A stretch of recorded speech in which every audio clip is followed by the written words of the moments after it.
اسرائیل نے غزہ میں درندگی کی انتہا کر دی۔ 24 گھنٹے میں 300 سے زائد فضائی حملے۔ غزہ میں الشاطی پناہ گزین کیمپ کو نشانہ بنایا۔ خان یونس، الفلوجہ، بیت اللحیہ اور نصیرت کیمپ پر بھی بمباری۔ تازہ حملوں میں بچوں سمیت 704 فلسطینی شہید۔ شہداء کی مجموعی تعداد 5791 ہو گئی۔ 2360 بچے بھی شامل۔ اسرائیلی پولیس نے مسجد اقصی میں نمازیوں کا داخلہ بند کر دیا۔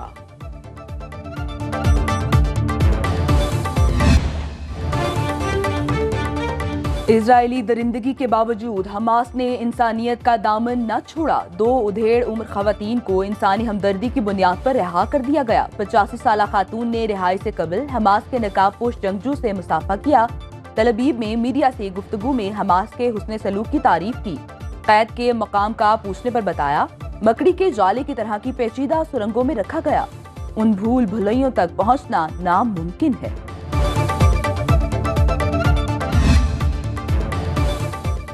اسرائیل فلسطین جنگ کے 18 روز بعد امریکی صدر کا سعودی ولی عہد کو فون۔ محمد بن سلمان اور جو بائیڈن کا پائیدار امن کی کوششوں پر اتفاق۔ تنازع کا سیاسی حل نکالنے پر زور۔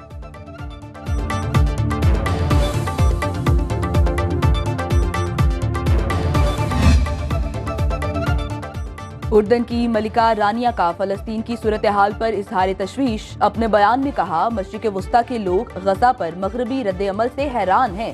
مغربی ممالک کے دوہرے موقف سے سخت مایوس۔ فلسطین کے خلاف صہیونی مظالم میں مغرب شریک ہے۔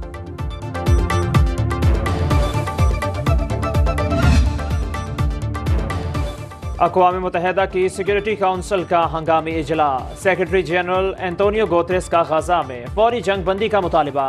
کہتے ہیں غزہ میں بین الاقوامی قانون کی واضح خلاف ورزی ہو رہی ہے۔ فلسطینی عوام 56 سال سے غاصبانہ قبضے کا شکار ہیں۔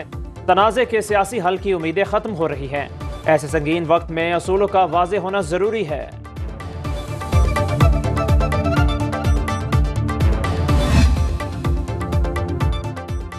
سیکرٹری جنرل اقوام متحدہ کے اسرائیل مخالف بیان پر صہیونی وزیر خارجہ سیخ پا۔ اسرائیلی وزیر خارجہ ایلی نے اینٹونیو گوتریس سے ملاقات منسوخ کر دی۔ کہا، 7 اکتوبر کے حملے کے بعد متوازن نظریہ نہیں اپنایا جا سکتا۔ حماس کا کرۂ ارض سے لازمی صفایا کرنا ہوگا۔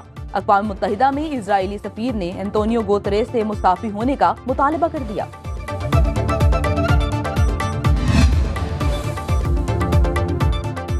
اسرائیلی جارحیت کے خلاف احتجاج کا سلسلہ یورپی ممالک میں پھیلنے لگا۔ سویڈن بھر میں ہزاروں لوگ فلسطینی پرچم تھامے سڑکوں پر نکل آئے۔ مظاہرین کا غزہ میں ہونے والی خونی جارحیت روکنے کا مطالبہ۔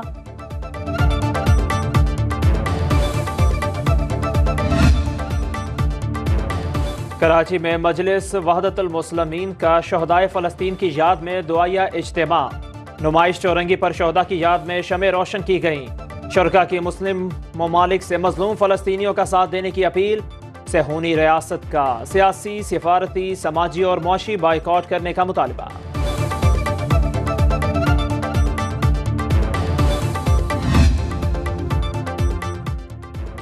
اسرائیل فلسطین تنازع کو دہشت گردی سے جوڑنا نادانی ہوگی۔ عالمی برادری اسرائیلی فورسز کی طرف سے طاقت کے غیر قانونی استعمال کو روکے۔ Army chief general Asim Munir کا فلسطینی سفیر احمد جواد سے شہادتوں پر اظہار تعزیت۔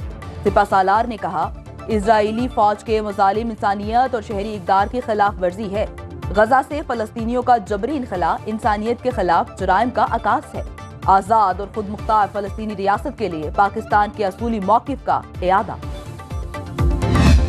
18 دن ہو گئے ہیں غزہ پر لوہے کی بارش جاری ہے۔ بارود میں لوگ جل رہے ہیں اور اب تک اطلاعات کے مطابق 5000 سے زیادہ ہمارے مسلمان بھائی اور بہنیں شہید ہو گئے ہیں، جن میں 2000 خواتین اور بچے بھی شامل ہیں۔ بین الاقوامی اداروں کے مطابق 8,72,000 لوگ مہاجر ہو گئے ہیں۔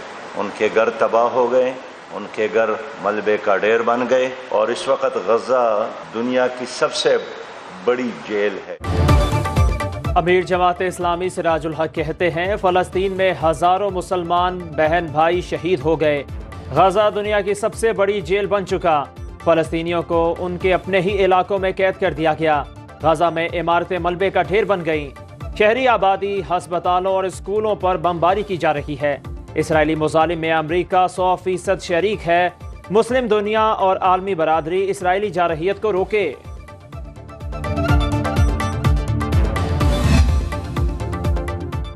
خصوصی سرمایہ کاری سہولت کونسل کی ایگزیکٹو کمیٹی کا چھٹا اجلاس، جاری منصوبوں میں حائل رکاوٹوں کو دور کرنے کے اقدامات پر غور۔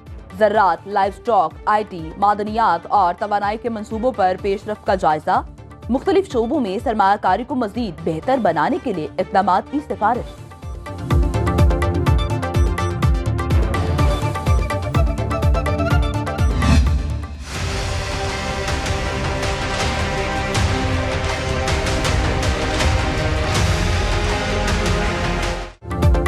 نواز شریف کی 3 مقدمات میں ضمانت منظور۔ ایون فیلڈ اور العزیزیہ ریفرنس میں حفاظتی ضمانت میں جمعرات تک توسیع۔ اسلام آباد ہائی کورٹ نے سزا کے خلاف اپیلیں بحال کرنے پر نیب کو نوٹس جاری کر دیا۔ احتساب عدالت نے توشہ خانہ کیس میں وارنٹ گرفتاری منسوخ کر دیے۔ آئندہ سماعت 20 نومبر کو ہوگی۔ پنجاب حکومت نے العزیزیہ ریفرنس میں سزا معطل کر دی۔ کرمنل پروسیجر کوڈ کے سیکشن 401 کے تحت نواز شریف کی سزا معطل کی گئی۔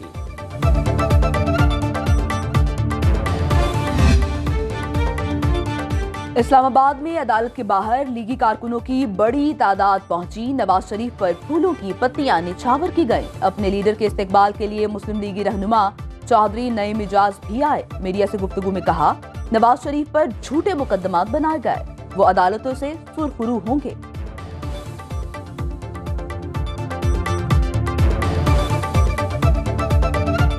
پہلے بھی وہ عدالتوں میں پیش ہوئے ہیں، ابھی بھی پیش ہوئے ہیں، وہ الحمدللہ بے گناہ ہیں، نہ ان کے اوپر کوئی کیس ہے، ایک جھوٹا مقدمہ تھا۔ انشاءاللہ اللہ کے فضل کرم سے آج وہ کلیئر ہوں گے اپنے کیس میں۔ آج قافلہ بڑا لے کر آ رہے ہیں سر یار؟ جی الحمدللہ جی، پیچھے پورا پاکستان ہی آ رہا ہے، ایکچولی نئی مجاز نہیں لے کے آ رہا بلکہ پورا پاکستان ہی آ رہا ہے میاں صاحب کی محبت۔ نواز شریف مری پہنچ گئے۔ 26 اکتوبر تک کشمیر پوائنٹ پر اپنی رہائش گاہ میں قیام کریں گے۔ مختلف پارٹی قائدین سے ملاقاتیں بھی کریں گے۔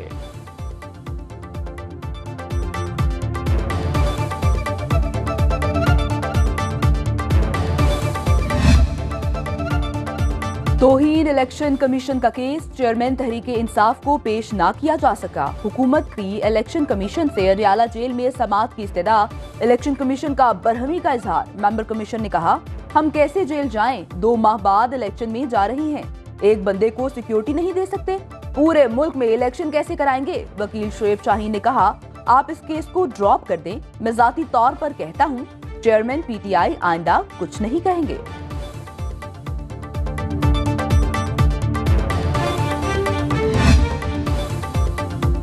تحریک انصاف کا شیرازہ بکھرنے لگا۔ پی ٹی آئی کی 3 خواتین رہنماؤں نے پارٹی چھوڑ دی۔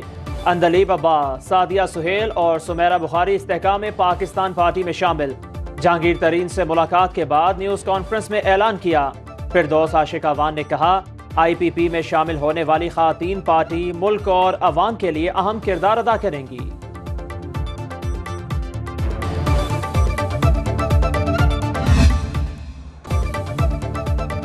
اوگرا نے اکتوبر کے لیے ایل این جی 3.8% مہنگی کر دی۔ سوئی ناردرن سسٹم کی قیمت میں 0.50 فی MMBTU اضافہ، نئی قیمت $13.33 فی MMBTU مقرر۔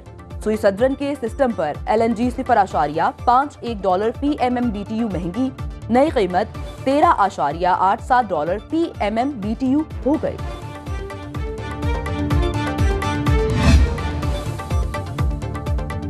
آئی ایم ایف کی شرط پر اسٹیٹ بینک کو قرضوں کی ادائیگی۔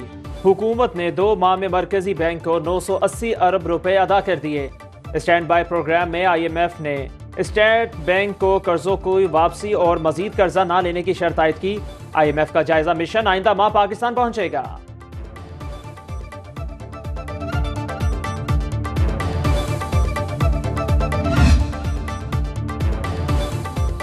قومی ایئر لائن شدید مالی بحران کا شکار، ایندھن کی عدم فراہمی پر مزید 51 فلائٹس منسوخ۔ 2 ہفتے کے دوران 322 پروازیں اڑان نہ بھر سکی۔ پی آئی اے کو یومیہ 50 کروڑ کا نقصان، 7 ارب روپے فنڈز کی درخواست پر حکومت کی خاموشی۔